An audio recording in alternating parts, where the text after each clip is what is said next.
नमस्कार मंडळी. तर आज मी बनवणार आहे शेंगदाण्याची चटणी. शेंगदाण्याची चटणी ही तोंडी लावण्यासाठी उत्तम पर्याय आहे. म्हणजे आपल्याला एखादी भाजी नाही आवडली तर त्यासोबत शेंगदाण्याची चटणी घ्यायचं म्हणजे मस्त लागतं. कमी तिखट असलं तरी शेंगदाण्याची चटणी त्यासाठी घेऊ शकतो. आणखी ज्वारीच्या भाकरीसोबत पण आपण शेंगदाण्याची चटणी घेऊ शकतो.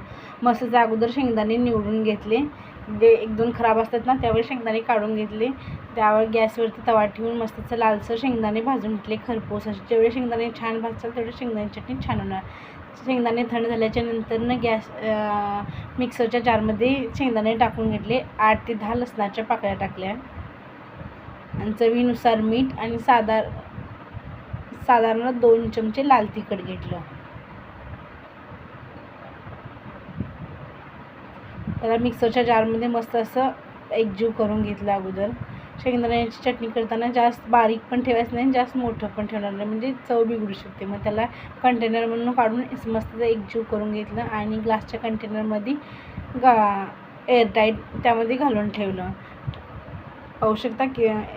औषधा किती मस्त झालेली आहे शेंगदाण्याची चटणी. मस्त असं.